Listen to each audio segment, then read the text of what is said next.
ท่านทูลจันทะลังสีห้องหัวหน้าห้องการกสิกรรมและสิ่งแวดล้อมเมืองชลบุรีนำพาลงติดตามการสร้างฝายถดหรือผักน้ำสัวข่าวของประชาชนบ้านท่าคำเหลื่อม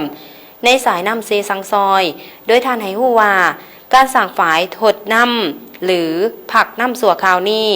เป็นการสร้างขบวนการในการกักเก็บน้ำเพื่อการผลิตฤดูนาแซงของประชาชนบ้านท่าคำเหลื่อมเป็นการสร้างเงื่อนไขและอำนวยความสะดวกในการผลิตโดยเฮ็ดทุกปีในนี้ทางเมืองได้นำเสนอ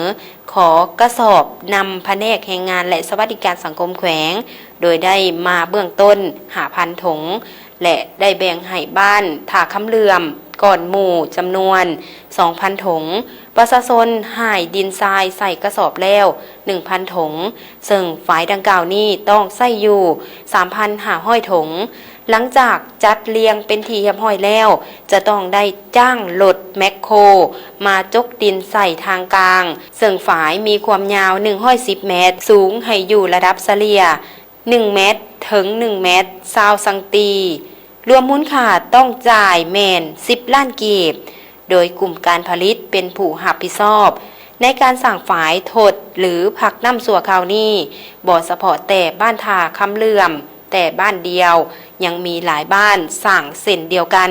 ซึ่งมันเป็นทางเลือกเดียวในการกักเก็บน้ำให้เพียงพอต่อความต้องการสมไส้เข้าในการผลิตและดูแลของทุกๆปีโดยกวมเอา66 ครอบครัวที่ได้รับผลประโยชน์จากฝายสัวข่าวนี้อันนี้เป็นการสั่งขบวนการในการกักเก็บน้ำเพื่อการผลิตฤดูนาแซงนี้เนาะอันนี้เป็นบ้านท่าคำเหลื่อมที่เพิ่นริเริ่มในการสั่งกระบวนการเฮ็ดพายสดน้ำสัวข้าวและในนี้มันเป็นเงื่อนไขในด้านการผลิตอำนวยความสะดวกในการผลิตทุกปีพวกเขาต้องได้เฮ็ดทุกปีและในนี้ในการประกอบส่วนในด้านการก่อสร้างพายสดน้ำสัวข้าวมันมีรัฐพวกเขาก็ได้ขึ้นได้รับการนำเสนอขอกระสอบน้ำแผนกงานสวัสดิการสังคมแขวงเพิ่นก็ให้มาเบื้องต้น5,000 หน่วยเนาะ5,000 หน่วยเขาก็มาแบ่งให้บ้านท่าคำเหลื่อมนี่ก้อนหมู่เพราะว่าเพิ่นเป็นอยู่สุดท้ายของโครงการในการกักเก็บน้ำของเมืองชลบุรีนี้เนาะฉะนั้นแล้วอยู่ในนี้มันต้องใส่กระสอบประมาณ 3,500 หน่วยแต่ว่าในนี้แหละพวกเขามีแล้วได้สนองให้แล้ว 2,000 เนาะแต่ตัวหายแล้วนี่ 1,000 นี่หลังจากเขาเจ้าเลี้ยงมันเป็นขอบนี้แล้วเนาะเขาเจ้าจังได้จ้างรถไมคโครแล้วมาจกดินไถอากาศเนาะเพราะฉะนั้นแหละคาถาบริเฮ็ดตัวนี้นี่มันจะไปตอบโจทย์ในด้านเนื้อที่การผลิต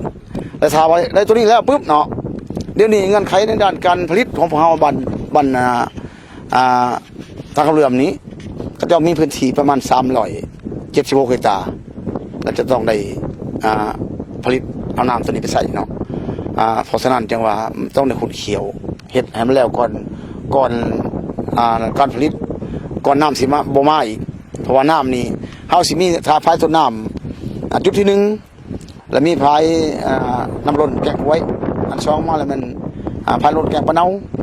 แต่พายดังกล่าวเป็นการสะลอน้ำไว้เพื่อการผลิตเขื่อนแต่ว่า